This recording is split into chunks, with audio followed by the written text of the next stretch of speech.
ओम श्री गणेशाय नमः। राम लखन सिय जांचड़ी रामा शंभु चरण सिरुनाई सिय रामा सचिव चलाय तुरत रथु रामा इत्युत खोज दुराई सिय रामा दीन दयाल बिरद संभारे अरौनाथ मम संकट भारे। अर्थात शंकर जी के चरणों में सिर नवाकर श्री राम जी, लक्ष्मण जी और सीता जी रथ पर सवार हुए। मंत्री ने तुरंत ही रथ को इधर उधर खोज छिपाकर चला दिया। जागे सकल लोग भय भोरू गे रघुनाथ भयउ अति सोरू रथ कर खोज कतऊ नहीं पावहीं रामे रामे कहे चौदस धावहीं। अर्थात सवेरा होते ही सब लोग जागे तो बड़ा शोर मचा कि श्री रघुनाथ जी चले गए, कहीं रथ का खोज नहीं पाते। सब हा राम पुकारते हुए चारों ओर दौड़ रहे हैं। मनहु बारी निधि बूढ़ जहाजो भयउ बिकल बड़ बनि के समाजो ए कहीं एक दे उपदेशु तजे रामे हमें जानी कलेसु। मानो समुद्र में जहाज डूब गया हो, जिससे व्यापारियों का समुदाय बहुत ही व्याकुल हो उठा हो।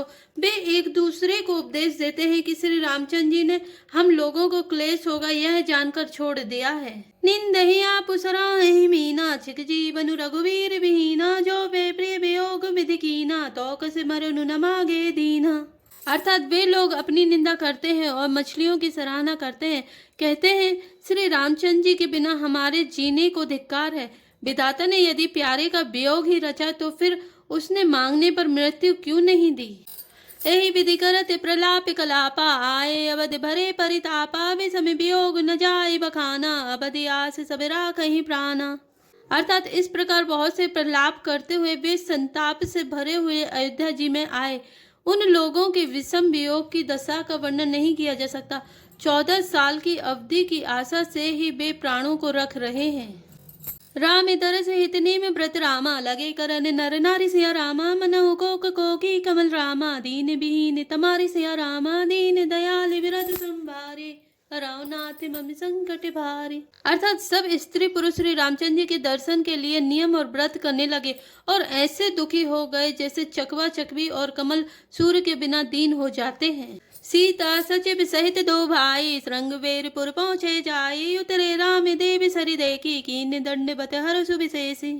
अर्थात सीता जी और मंत्री सहित दोनों भाई श्रृंगवेरपुर जा पहुंचे। वहां गंगा जी को देखकर श्री राम जी रथ से उतर पड़े और बड़े हर्ष के साथ उन्होंने दंडवत की। लखन सचिव सिय किए प्रणामा सबहि सहित सुख पायौ रामा गंग सकल मुद मंगल मूला सब सुख करनि हरनि सब सूला। अर्थात लक्ष्मण जी, सुमंत्र और सीता जी ने भी प्रणाम किया। सबके साथ श्री रामचंद्र जी ने सुख पाया। गंगा जी समस्त आनंद मंगलों की मूल है। वे सब सुखों की करने वाली और सब पीड़ाओं की हरने वाली हैं। कई कई कोटिक कथा प्रसंगा राम बिलो कहीं गंग तरंगा सचिव अनुजहि प्रिय सुनाई विबुध नदी महिमा अधिकाई। अर्थात अनेक कथा प्रसंग करते हुए श्री राम जी गंगा जी की तरंगों को देख रहे हैं। उन्होंने मंत्री को, छोटे भाई लक्ष्मण जी को और प्रिया सीता जी को देव नदी गंगा जी की बड़ी महिमा सुनाई। जनु की निपंद श्रम गयऊ सुचि जलु पियते मुदित मन भयऊ सुमिरत जाय मिटई श्रम भारू ते श्रम यह लौकिक व्यवहारू। अर्थात इसके बाद सबने स्नान किया जिससे मार्ग का सारा श्रम थकावट दूर हो गया और पवित्र जल पीते ही मन प्रसन्न हो गया। जिनके स्मरण मात्र से बार बार जन्मने और मरने का महान श्रम मिट जाता है, उनको श्रम होना यह केवल लौकिक व्यवहार नर नीला है। शुद्ध सच्चिदानंदमय रामा कंद भानुकुल के तुसिया रामा चरित करत नर अनुहरत रामा संस्कृति सागर से तुसिया रामा दीन दयाल विरद संभारे हरौनाथ मम संकट भारे। अर्थात शुद्ध प्रकृति जन्य त्रिगुणों से रहित मायातीत दिव्य मंगल विग्रह सचिदानंद कंद स्वरूप सूर्य कुल के ध्वजा रूप भगवान श्री रामचंद्र जी मनुष्यों के सदृश से ऐसे चरित्र करते हैं जो संसार रूपी समुद्र के पार उतरने के लिए पुल के समान है। यह सुधि को निषाद जब पाए मुदित लिए प्रिय बंधु बुलाए लिए फल मूल भेंट भरी भारा मिलन चले हुए हर सुअपारा। अर्थात जब निषाद राज गोह ने यह खबर पाई तब आनंदित होकर उसने अपने प्रियजनों और भाई बंधुओं को बुला लिया और भेंट देने के लिए फल मूल कंद लेकर और उन्हें भारों बहगियों में भरकर मिलने के लिए चला। उसके हृदय में हर्ष का पार नहीं था। करी दंडवत भेंट धरी आगे प्रभु बिलोकत अति अनुरागे सहज स्नेह विवश रघुराई पूछी कुशल निकट बैठाई। अर्थात दंडवत करके भेंट सामने रखकर वह अत्यंत प्रेम से प्रभु को देखने लगा। श्री रघुनाथ जी ने स्वाभाविक स्नेह के बस होकर उसे अपने पास बैठाकर कुशल पूछी। नाथ कुशल पद पंकज देखे भयो भाग्य भाजन जन लेके देव धरणी धनुधाम तुम्हारा मैं जनु नीचु सहित परिवारा। अर्थात निषाद राज ने उत्तर दिया, हे नाथ, आपके चरण कमल के दर्शन से ही कुशल है। आपके चरण बिंदों के दर्शन कर आज मैं भाग्यवान पुरुषों की गिनती में आ गया। हे देव, यह पृथ्वी, धन और घर सब आपका है। मैं तो परिवार सहित आपका नीच सेवक हूँ।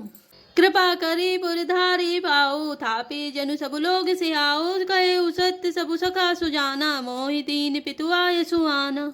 अर्थात अब कृपा करके पुर श्रृंगवेरपुर में पधारिए और इस दास की प्रतिष्ठा बढ़ाइए जिससे सब लोग मेरे भाग्य की बड़ाई करें। श्री रामचंद्र जी ने कहा, हे सुजान सखा, तुमने जो कुछ कहा सब सत्य है, परंतु पिताजी ने मुझको और ही आज्ञा दी है। बरस चारि दस बासु बने रामा मुनि व्रत बेसु आहारु सिया रामा ग्रामे बासु नहीं उचित सुनि रामा गोई भयो दुख बारु सिया रामा दीन दयाल विरध संभारे हरौ नाथ मम संकट भारे। अर्थात उनके आज्ञा अनुसार मुझे 14 वर्ष तक मुनियों का व्रत और वेश धारण कर और मुनियों के योग्य आहार करते हुए वन में ही बसना है। गांव के भीतर निवास करना उचित नहीं है। यह सुनकर गोह को बड़ा दुख हुआ। राम लखन से रूप निहारी कहीं स प्रेम ग्राम नर नारी ते पितु मातु कहूँ सखी कैसे जिन्हें पटे बन बालक ऐसे। अर्थात श्री राम जी, लक्ष्मण जी और सीता जी के रूप को देखकर गांव के स्त्री पुरुष प्रेम के साथ चर्चा करते हैं। कोई कहती है, हे सखी, कहो तो वे माता पिता कैसे हैं जिन्होंने ऐसे सुंदर सुकुमार बालकों को वन में भेज दिया है। एक कहीं भलभूपति कीना लोयन राहु हमई विधि दीना तब निषाद पति उर अनुमाना तरु सिंसुपा मनोहर जाना। अर्थात कोई एक कहते हैं, राजा ने अच्छा ही किया, इसी बहाने हमें भी ब्रह्मा ने नेत्रों का लाभ दिया। तब निषाद राज ने हृदय में अनुमान किया तो अशोक के पेड़ को उनके ठहरने के लिए मनोहर समझा। ले रघुनाथ ठाऊ दिखावा कहो राम सब भांति सुहावा पुर जन करे जोहारु घर आए रघुबर संध्या करन सिधाए। अर्थात उसने श्री रघुनाथ जी को ले जाकर वह स्थान दिखाया। श्री रामचंद्र जी ने देखकर कहा कि यह सब प्रकार से सुंदर है। पुरवासी लोग जोहार वंदना करके अपने अपने घर लौटे और श्री रामचंद्र जी संध्या करने पधारे। गो सवारी साथरी डसाए कुछ किस लय मय मृतुल सुहाए सुचि फल मूल मधुर मृतु जानी दोना भरी भरी राखे से पानी। अर्थात गोह ने इसी बीच कुश और कोमल पत्तों की कोमल और सुंदर साथरी सजाकर बिछा दी और पवित्र मीठे और कोमल देख देख कर दोनों में भर भर कर फल मूल और पानी रख दिया, अथवा अपने हाथ से फल मूल दोनों में भर भर कर रख दिए। सिय सुमंत्र भ्राता सहित रामा कंद मूल फल खाई सिया रामा सयन कीन रघुवंश मनि रामा पाए पलोटत भाई सिया रामा दीन दयाल बिरधु संभारे हरौ नाथ मम संकट भारे। अर्थात सीता जी, सुमंत्र जी और भाई लक्ष्मण जी सहित कंद मूल फल खाकर रघुकुल मणि श्री रामचंद्र जी लेट गए। भाई लक्ष्मण जी उनके पैर दबाने लगे। उठे लखनु प्रभु सोबत जानी कही सचि वही शोभन मृदुवानी कछुक दूरी सजीवानी सरासन जागने लगे बैठी वीरासन। अर्थात फिर प्रभु श्री रामचंद्र जी को सोते जानकर लक्ष्मण जी उठे और कोमल वाणी से मंत्री सुमंत्र जी को सोने के लिए कहकर वहां से कुछ दूर पर धनुष बाण से सजकर वीरासन में बैठकर जागने पहरा देने लगे। गोह बुलाई पाहरु प्रतीति ठाप ठाप राखे अति प्रीति आप उलक निपही बैठऊ जाई कटी भांति सर चाप चढ़ाई। अर्थात गोह ने विश्वास पात्र पहरेदारों को बुलाकर अत्यंत प्रेम से जगह जगह नियुक्त कर दिया और आप कमर में तरकस बांधकर तथा धनुष पर बाण चढ़ाकर लक्ष्मण जी के पास जा बैठा। सोबत प्रभु ही निहारी निसाधु भयउ प्रेम बस हृदय विषादु तनु पुलकित जलुलोचन बहई बचन स प्रेम लखन सन कहई। अर्थात प्रभु को जमीन पर सोते देखकर प्रेमवश निषाद राज के हृदय में विषाद हो आया। उसका शरीर पुलकित हो गया और नेत्रों से प्रेम अश्रुओं का जल बहने लगा।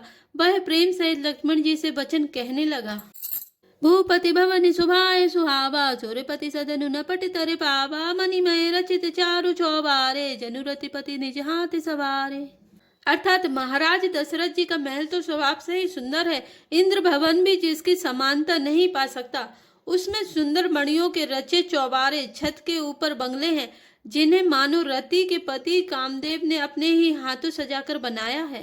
सुचि सुविचित्र सुभोगमय रामा, सुमन सुगंध सुभाष्य रामा, पलंग मंजु मणि दीप जह रामा, सब विधि सकल सुपास्य रामा, दीन दयाल विरज संभारे, अरौनाथ मम संकट भारे।